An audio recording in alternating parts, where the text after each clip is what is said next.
چاہیے۔ بعض لوگ ہوتے ہیں کہ آپ دیکھیں معاشرے میں مثلا سنی کسی عالم کی بات نصیحت کو کیا کہتے ہیں؟ استغفر اللہ، توبہ کر لیتے ہیں۔ ٹھیک ہے، انسان نے گناہ کیا ہے، توبہ کریں، اور استغفار کرنا واجب ہے۔ توبہ واجب فوری ہے۔ ایک واجب ہوتا ہے جس کے لیے وقت ہوتا ہے، بعض واجب ہوتے ہیں جن کو بجا لانا فوراً واجب ہے۔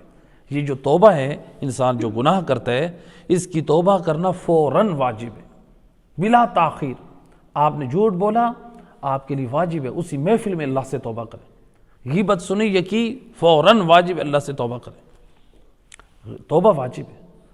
تو بعض اوقات لوگ ہوتے ہیں توبہ کرتے ہیں، مثلا کسی عالم کی واعظ و نصیحت سنی، قرآن سمجھا پڑھا، یا اللہ مجھے معاف کر دے، آپ معافی مانگ رہے ہیں، لیکن توبہ کی جو کبھی توبہ مکمل ہوتی ہے اپنی شرائط کے ساتھ۔ کیسے؟ دیکھیں، اگر خدا نخواستہ کسی نے حق کھایا، پہلی بات تو یہ ہے کہ اس کو توبہ کرنی چاہیے، استغفار، اللہ سے معافی۔ دوسرا کام، حق کی ادائیگی کرے۔ اب وہ حق دو طرح سے، یا تو اللہ کے حقوق ہیں یا حقوق الناس ہیں، لوگوں کے حقوق ہیں۔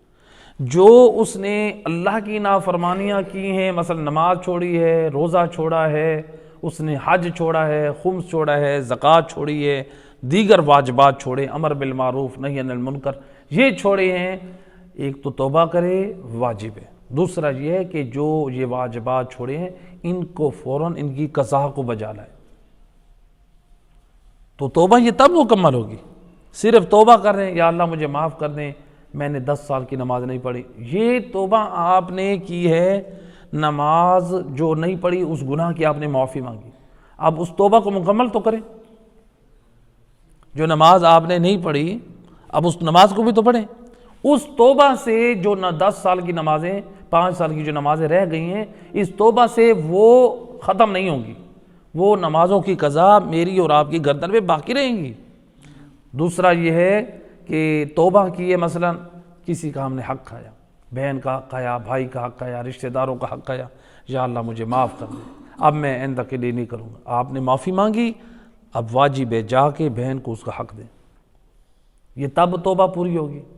جا کے بھائی کو اس کا حق دیں، جس کا مال آپ کی گردن پہ ہے، کسی کا آپ نے جو کچھ کھایا ہے، کچھ دینا ہے، اس کو دیں، واجب ہے۔ بعض لوگ ہوتے ہیں درزی کے پیسے دینے ہوتے ہیں، درزی سے سوٹ سلوایا اور اس کو ہم نے اس کی مزدوری نہیں دی۔ اگر ہم یہ نیت شروع سے بے ایمان ہو گئے کہ ہم درزی کو پیسے نہیں دیں گے، اس کی اجرت میں سے کم دیں گے، جو اس کے ساتھ طے ہوا ہے اس سے کم دے رہے ہیں، ہم اس میں نماز پڑھ رہے ہیں، اس میں فقہا فرماتے ہیں آپ کے لیے شرعاً جائز نہیں ہے۔ اسلام نہیں چاہتا آپ دوسروں کی حق تلفی کریں۔ آپ کا پیٹ ہے، آپ کے بچے ہیں، آپ کی اولاد ہے، آپ چاہتے ہیں رزق میرے گھر میں رہے، مال میرے گھر میں رہے۔ جو بندہ بیٹھ کے کما رہا ہے، محنت کر رہا ہے، وقت دے رہا ہے، کیا اس کا پیٹ نہیں ہے؟ کیا اس کا گھر نہیں ہے؟ کیا اس کے بچے نہیں ہیں؟ کیا اس نے روزی نہیں کمانی؟ تو لہٰذا ہم اپنے فائدے کے لیے دوسرے کو نقصان نہ دیں۔ جس طرح ہم یہ پسند کرتے ہیں کہ کوئی ہمیں نقصان نہ دے، اسلام اور دین کہتا ہے اسی طرح آپ بھی کسی کو نقصان نہ پہنچائیں۔ تو لہٰذا توبہ ہماری تب مکمل ہوگی جب اللہ سے بھی توبہ کریں، اور ہماری گردن پہ حق اللہ ہے اس کی بھی معافی مانگے، اور اگر حق الناس ہے تو اس کی بھی معافی مانگے۔ ایک صلوات پڑھے محمد محمد